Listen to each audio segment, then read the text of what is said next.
السلام علیکم دوستو، ویڈیو دیکھنے سے پہلے ہمارے اس چینل کو سبسکرائب کر لیں اور نیچے موجود بیل آئیکن کو ضرور کلک کر لیں تاکہ ہماری ویڈیوز باقاعدگی سے آپ کے پاس پہنچتی رہیں۔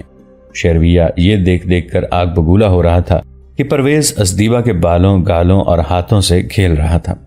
ادھر مسلمانوں کا لشکر عراق میں داخل ہو گیا۔ سلطنت فارس کی فوج کے مقابلے میں مجاہدین کی نفری آدھی بھی نہیں تھی۔ اس کے علاوہ فارس کی فوج نیم زرہ پوش تھی۔ اس کے باوجود مجاہدین اسلام نے فارسیوں کو ہر میدان سے پسپا کیا اور ان کے ہر قلعے پر اسلام کا پرچم لہرایا اور فارسی اپنی لاشوں اور زخمیوں کو چھوڑ کر پسپا ہوتے گئے۔ مجاہدین کے سپہ سالار خالد رضی اللہ عنہ بن ولید اور ان کے دست راست مثنی بن حارثہ تھے۔ مجاہدین اسلام نے دریائے فرات کے کنارے پر بیشتر شہر اور قصبے فتح کر لیے۔ اب مدائن کی طرف بڑھ رہے تھے جو سلطنت فارس کا دارالحکومت تھا۔ مدائن محلات کا شہر تھا۔ یہ فارس کے بادشاہوں کی گدی تھی۔ یہ ایک ہنستا مسکراتا بارونق شہر تھا، لیکن اس شہر کی مسکراہٹیں غائب ہو گئیں اور سارے شہر پر خوف و ہراس طاری ہو گیا۔ مسلمانوں کے راستے میں آنے والے شہروں سے بھاگے ہوئے لوگ مدائن پہنچ رہے تھے۔ ان میں زرتشت کے پجاری اور عیسائی تاجر بھی تھے۔ ان کے پاس مال و دولت تھا جسے مسلمانوں سے بچانے کی خاطر وہ بھاگتے اور پناہیں ڈھونڈتے پھر رہے تھے۔ قلعوں اور میدان جنگ سے بھاگے ہوئے افسر، عہدیدار اور سپاہی بھی مدائن پہنچ رہے تھے۔ شہری بھی خاصی تعداد میں پہنچے تھے۔ انہوں نے مدائن میں مسلمانوں کی دہشت پھیلا دی تھی۔ ایک روز فارس کے امراء، وزراء اور کئی زعماء اکٹھے ہوئے۔ کیا تم سب سلطنت فارس کی یہ ذلت اور رسوائی برداشت کر رہے ہو؟ ان میں سے سب سے زیادہ معمر امیر نے کہا۔ ذلت اور رسوائی نہیں، تباہی کہیں۔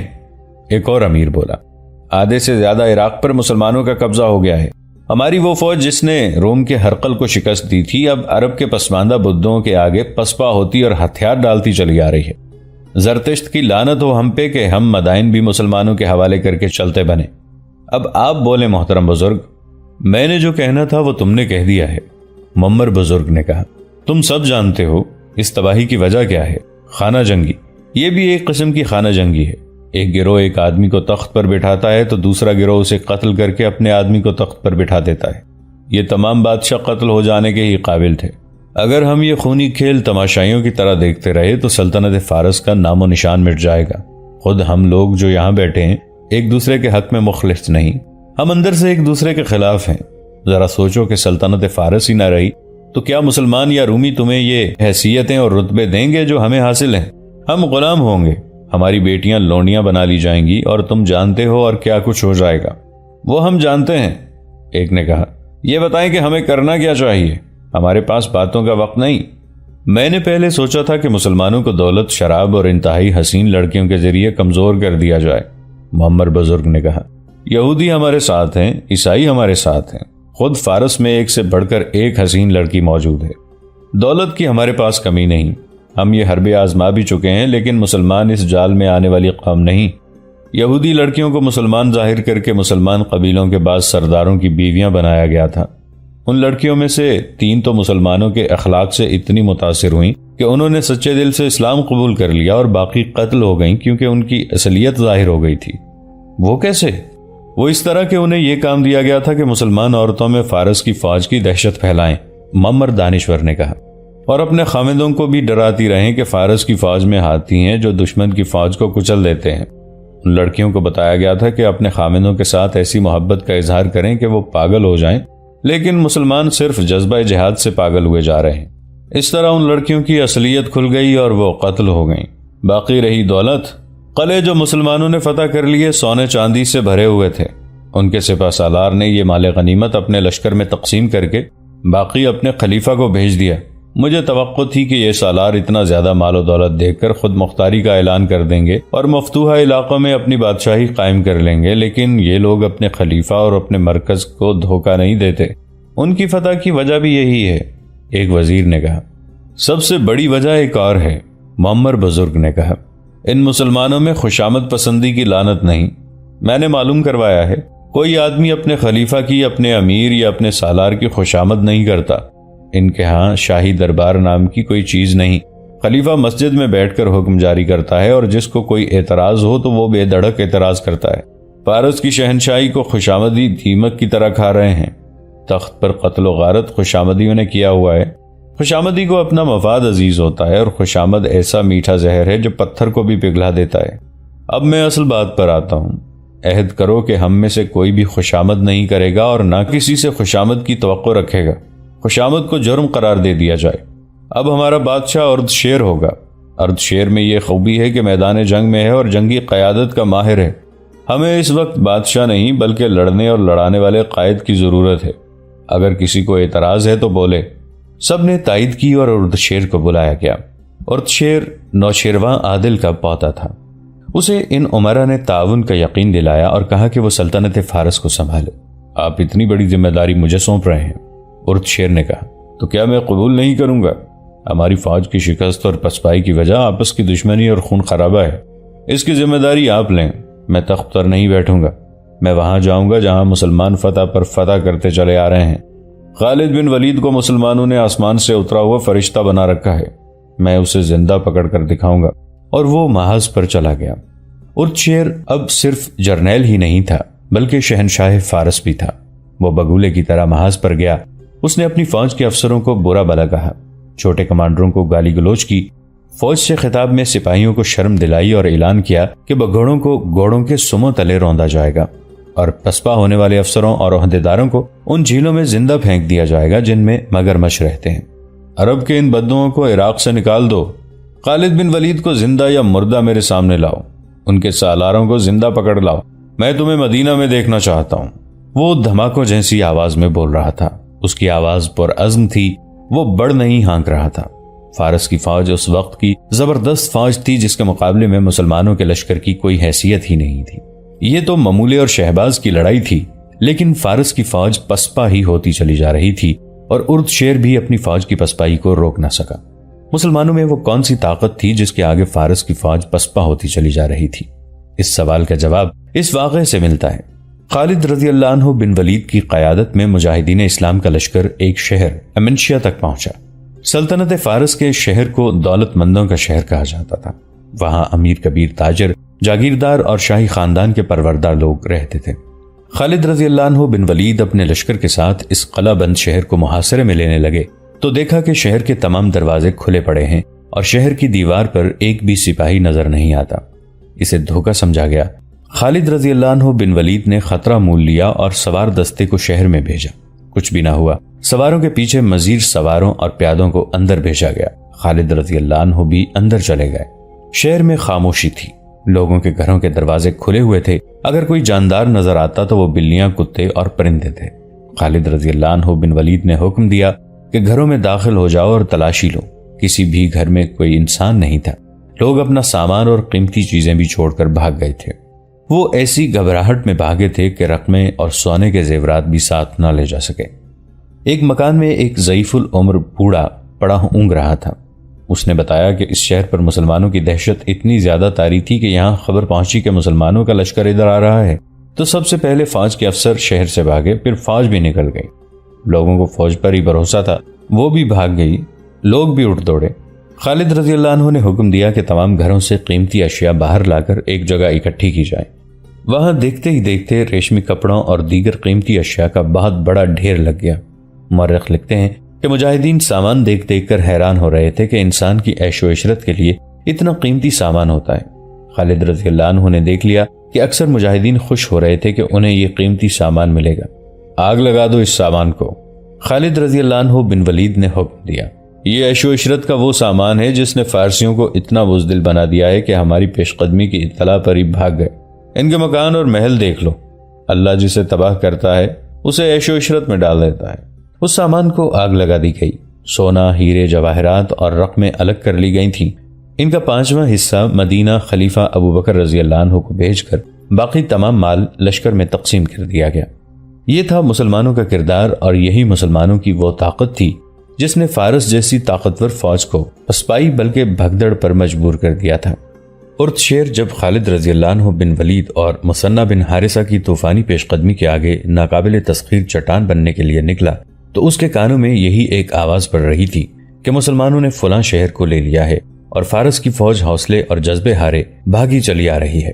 اسے جب یہ اطلاع ملی کہ ہیرا شہر میں بھی مسلمان داخل ہو گئے ہیں تو اردشیر بیمار پڑ گیا۔ یہ شہر بغیر مقابلے کے لیے لے لیا گیا۔ ہیرا اتنا بڑا اور خوبصورت شہر تھا کہ اسے سلطنت فارس کا ہیرا کہا جاتا تھا۔ مسلمانوں نے یہ شہر بغیر مقابلے کے لے لیا۔ فرات کے کنارے جو لڑائیاں ہوئیں وہ فارس کی فوج کی پسپائی پر ختم ہوتی رہیں۔ حضرت خالد رضی اللہ عنہ بن ولید نے سارے سالاروں کو صلاح مشورے کے لیے بلایا۔ کیا تم دیکھ نہیں رہے کہ فارسی ہمیں تھکا رہے ہیں؟ یہ ایک جگہ سے بھاگ کر اگلے شہر یا علاقے کی فوج میں شامل ہو جاتے ہیں، وہاں ہمیں پہلے سے زیادہ لڑنا اور نقصان اٹھانا پڑتا ہے۔ آخر یہ فوج کسی قلعے یا میدان میں ہمارے مقابلے میں قدم جما لے گی، ہم تھکے ہوئے ہوں گے اور یہ فوج بڑی آسانی سے ہمیں نہ صرف شکست دے گی بلکہ جا کر قتل عام کرے گی۔ کیا میرا یہ نظام ظالمانہ نہ ہوگا کہ اگلی لڑائی میں فارس کے کسی فوجی کو زندہ نہ چھوڑا جائے، خواہ وہ جنگی قیدی ہی کیوں نہ ہو؟ نہیں ابن الولید، 2-3 سالاروں نے بیک زبان کہا اور ان میں سے ایک نے کہا، اس سے پہلے کہ ہمارا قتل عام ہو ہم ان کا قتل عام کریں گے جو ان لڑائیوں میں ہمارے ہزاروں ساتھیوں کو شہید کر چکے ہیں۔ تمام سالاروں نے خالد رضی اللہ عنہ بن ولید کے فیصلے کی تائید کی۔ اگلی لڑائی زیادہ خون ریز تھی، اس لڑائی کی تفصیلات سنانے کا یہ موقع نہیں۔ آخر میں یوں ہوا کہ کماندار کی فوج، جس کی نفری مسلمانوں کے مقابلے میں تقریباً 5 گنا تھی، پسپا ہونے لگی۔ خالد رضی اللہ عنہ بن ولید نے حکم دیا کہ انہیں پسپا نہ ہونے دیا جائے اور انہیں زندہ پکڑا جائے۔ گھڑ سوار مجاہدین نے بھاگتے ہوئے فارسیوں کا تعاقب کیا اور انہیں گھیر گھیر کر پیچھے لانے لگے۔ خالد رضی اللہ عنہ کے حکم سے انہیں دریائے خصیف کے کنارے لا کر اس طرح قتل کیا جانے لگا کہ ان کے سر دریا میں گرتے اور جسم کنارے پر۔ فارس کی فوج میں تقریباً آدھی نفری عیسائیوں کی تھی۔ مسلسل 3 دن فارس کی فوج کے آتش پرستوں اور عیسائیوں کو قتل کیا جاتا رہا۔ مورخین نے لکھا ہے کہ فارس کی فوج کے 70,000 افراد کو قتل کیا گیا۔ ان کا خون دریا میں گرتا تھا، دریا کا پانی لال ہو گیا۔ یہی وجہ ہے کہ تاریخوں میں اس دریا کو دریائے خون لکھا گیا ہے۔ غیر مسلم مورخین نے خالد رضی اللہ عنہ بن ولید کے اس قتل عام کو ظالمانہ کہا ہے، لیکن خالد رضی اللہ عنہ کا خیال کچھ اور تھا۔ انہوں نے کہا، میں نے اللہ سے وعدہ کیا تھا کہ فار کے خون کا دریا بہاؤں گا، میں نے اپنا وعدہ پورا کر لیا۔ اس عہد کے علاوہ خالد رضی اللہ عنہ نے دشمن کی 70,000 فوج کو جہنم واصل کر کے اپنے راستے کی رکاوٹ اور مزاحمت کو ختم کر دیا تھا۔ جب یہ خبر ارد شیر تک پہنچی تو اس کی حالت بگڑنے لگی، اس پر خاموشی طاری ہو گئی اور کوئی پر اسرار روگ اسے اندر ہی اندر کھانے لگا۔ اس کی بھوک اور نیند ختم ہو گئی۔ شاہی طبیب اسے صحت یاب کرنے کی سر توڑ کوشش کرتے رہے، مگر ارد شیر جو اپنے دور کا فرعون تھا گھلتا اور پگھلتا ہی چلا گیا۔ آخر طبیب اس کا روگ سمجھ گئے۔ انہوں نے محل میں سختی سے یہ حکم جاری کرا دیا کہ ارد شیر تک اپنی فوج کی شکست اور پسپائی کی خبر نہ پہنچنے دی جائے۔ ارد شیر کو پے در پے شکستوں کا صدمہ لے بیٹھا تھا۔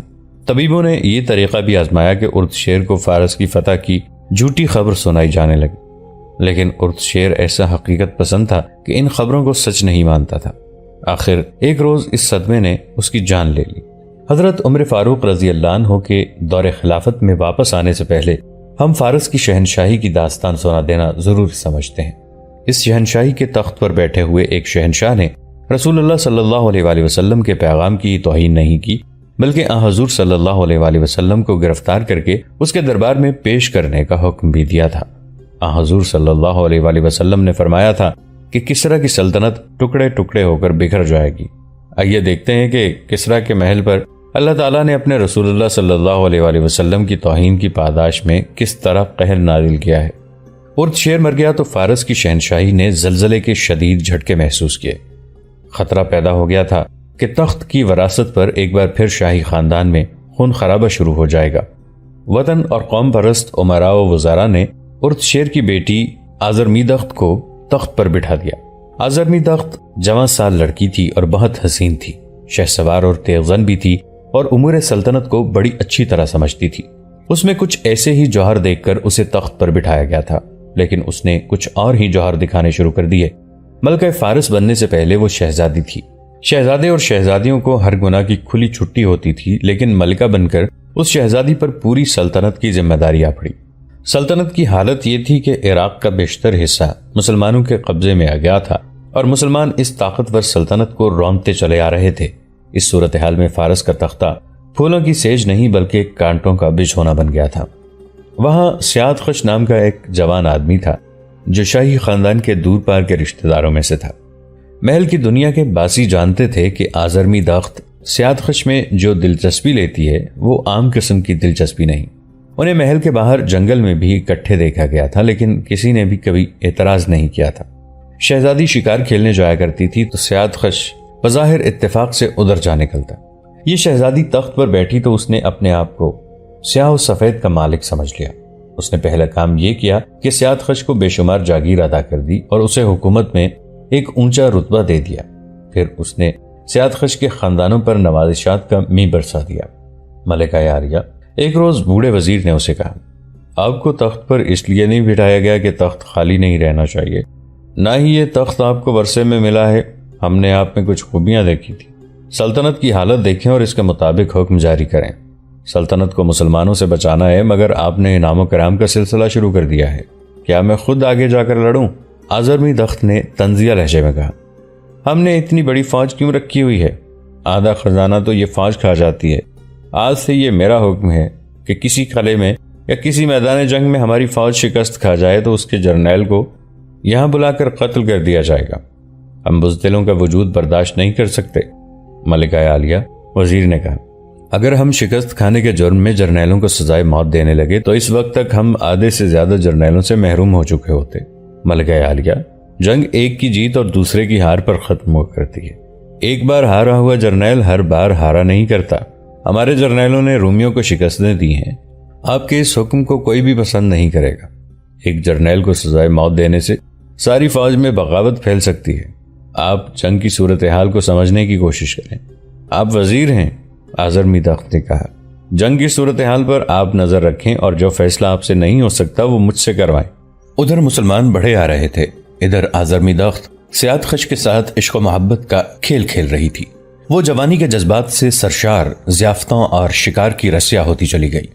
سیاد خش کو اس نے اتنا اونچا رتبہ دے دیا تھا کہ وہ الٹے پلٹے حکم جاری کرنے لگا۔ ایک رات ملکہ عالیہ اکیلی باہر نکل گئی۔ اس کے محافظ دستے کے کمانڈر نے وزیر کے گھر جا کر اسے بتایا کہ وہ ملکہ عالیہ کی حفاظت کی ذمہ داری نہیں لے سکتا، وہ اکیلی باہر چلی گئی ہے۔ وزیر گھر سے نکلا، اس نے شاہی خاندان کے 2-3 آدمیوں کو ساتھ لیا اور اس طرف چلا گیا جس طرف ملکہ عالیہ گئی تھی۔ محل کے قریب ہی ایک بڑی خوبصورت ہری بھری جگہ تھی، گھاس مخمل جیسی ملائم تھی، چاندنی بڑی شفاف تھی۔ تھوڑی ہی دور سے نسوانی قہقہے سنائی دیے۔ وزیر اور اس کے ساتھی دبے پاؤں جھاڑ پات اور درختوں کی اوٹ میں آگے آ گئے۔ انہوں نے ملکہ عالیہ اور سیاد خش کو فحش حرکات کرتے دیکھا۔ ان سب نے آگے بڑھ کر انہیں گھیرے میں لے لیا۔ یہ کیا بدتمیزی ہے؟ آزرمی دخت نے ان سب کو ڈانٹتے ہوئے کہا، تمہیں ملکہ کی تنہائی میں مخل ہونے کی جرت کیسے ہوئی؟ اس وقت سے تم ملکہ نہیں ہو، شاہی خاندان کے ایک فرد نے کہا۔ ادھر سلطنت ہاتھ سے نکلی جا رہی ہے، ادھر تم بدکاری میں مگن ہو، واپس چلو۔ اگر میں تمہارا حکم نہ مانوں تو تمہارے ساتھ تمہاری تنہائی کے ساتھی سیاد خش کو بھی قید میں ڈال دیا جائے گا۔ وزیر نے کہا، خاموشی سے تخت سے دستبردار ہو جاؤ ورنہ تم دونوں کا انجام بہت برا ہوگا۔ سیاد خش وہاں سے کھسک گیا اور آزرمی دخت ان سب کے ساتھ چل پڑی۔ اگلے روز اس خاندان کے ایک اور فرد شاہپور کو تخت پر بٹھا دیا گیا۔ شاہپور کو پہلے بھی تخت پر بٹھایا جا سکتا تھا لیکن وہ آگے جا کر لڑنا چاہتا تھا۔ اب آزرمی دخت کے رویے کو دیکھتے ہوئے تخت نشینی قبول کر لی۔ اس نے پہلا کام یہ کیا کہ اپنے ایک معتمد اور دانشمند آدمی فرخزاد کو وزیر بنا دیا۔ ایک روز شاہپور نے آزرمی دخت کو بلا کر حکم دیا، تمہاری شادی نئے وزیر فرخزاد سے کی جا رہی ہے۔ اگر تمہاری شادی بہت پہلے ہو جاتی تو تم سیاد خش جیسے عام آدمی کے ساتھ عشق و محبت کا یہ شرمناک کھیل نہ کھیلتی۔ اب میں تمہیں آزاد نہیں رہنے دوں گا۔ فرخزاد میری رعایا میں ہے، آزرمی دخت نے کہا۔ وہ میرا ملازم ہے، میرا غلام ہے۔ اچھی طرح سن لے شہزادی، شاہپور نے کہا، تمہاری شادی فرخزاد سے ہو رہی ہے۔ حکم و دولی کی جرت تمہیں بڑے بھیانک انجام کو پہنچائے گی۔ 2-4 دنوں بعد آزرمی دخت کو فرخزاد کے ساتھ بیاہ دیا گیا۔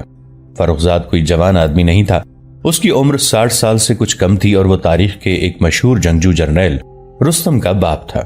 شادی کی پہلی رات فرخزاد حجلہ عروسی میں داخل ہوا اور آزرمی دخت کی طرف بڑھا جو دلہن بنی بیٹھی تھی۔ میرے قریب نہ آنا، آزرمی دخت نے اسے کہا، جہاں کھڑے ہو وہیں کھڑے رہو۔ کیا تم ابھی تک اپنے آپ کو ملکہ سمجھ رہی ہو؟ فرخزاد نے کہا، کم عقل لڑکی، آج سے تم میری بیوی ہو۔ فرخزاد آگے بڑھ ہی رہا تھا کہ کمرے کے اندر سے ہی سیاد خش جو کہیں چھپا ہوا تھا نکلا۔ وہ عقب سے دبے پاؤں آیا اور فرخزاد کو کمر سے دبوچ لیا، پھر اسے اٹھا کر پلنگ پر پھینکا۔ دوستو، آج کے لیے اتنا ہی۔ اسی کہانی کی اگلی قسط کے ساتھ بہت جلد حاضر ہوں گے۔ نیچے کامنٹ سیکشن میں اپنی رائے کا اظہار ضرور کیجیے گا۔ ہمارے اس چینل کو سبسکرائب کر کے نیچے موجود بیل آئیکن کو بھی ضرور کلک کیجیے گا۔ اگلی ملاقات تک کے لیے ہمارا اور آپ کا اللہ نگہبان۔